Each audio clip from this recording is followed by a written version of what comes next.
Bayang penunggu di bilah keris. Di sebuah desa tua yang tersembunyi di kaki Gunung Lawu, hiduplah seorang pemuda bernama Raga. Ia bekerja sebagai penjaga gudang peninggalan leluhurnya, tempat berbagai benda kuno disimpan sejak ratusan tahun lalu. Namun ada satu peti kayu yang sejak kecil dilarang keras oleh kakeknya untuk dibuka. Setelah kakeknya wafat, peti itu tetap terkunci.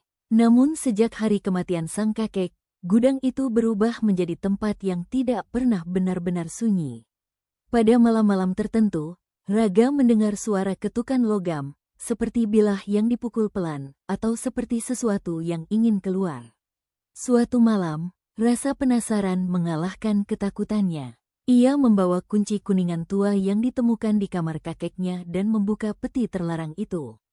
Di dalamnya tergeletak sebuah keris berbalut kain mori, dengan pamor bergelombang seperti ular yang sedang bernafas.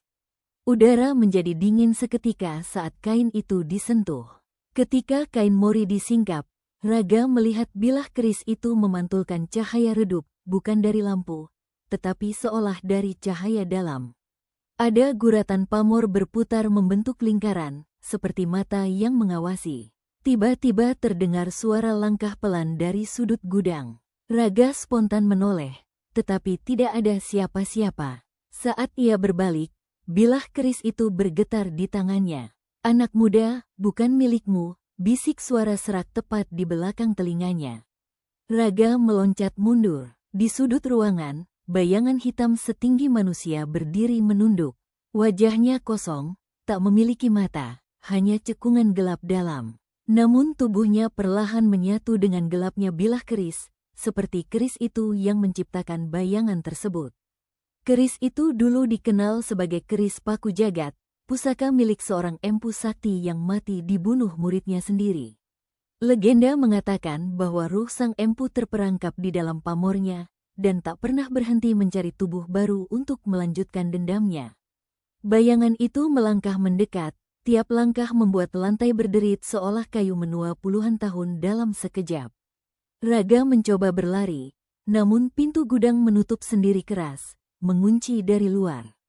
Dari balik bilah keris, muncul wajah samar seorang lelaki tua, matanya merah dan bibirnya robek seperti tersenyum paksa. "Kembalikan darah yang terputus." Raga merasa tubuhnya menjadi berat. Jari-jarinya bergerak sendiri, mengangkat keris seolah ada tangan lain yang mengendalikan. Suara-suara lirih mulai terdengar, ratapan, bisikan, dan tangisan yang semuanya berasal dari dalam pamor keris. Namun di tengah ketakutan, ia teringat pesan terakhir kakeknya sebelum meninggal.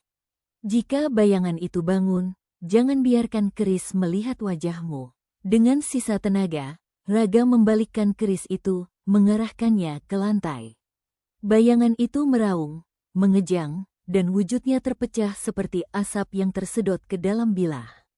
Keris bergetar hebat, lalu jatuh dari tangan Raga seperti benda biasa. Pintu gudang terbuka sendiri. Raga berlari keluar, menutup dan mengunci pintu itu erat-erat.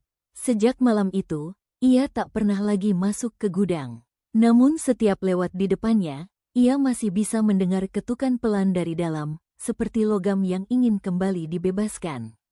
Dan pada malam-malam tertentu, ia melihat bayangan berwujud lelaki tua berdiri dekat jendela rumahnya, menatap dengan mata merah yang sama, seolah menunggu saat yang tepat ketika keris itu kembali memanggil pemilik barunya.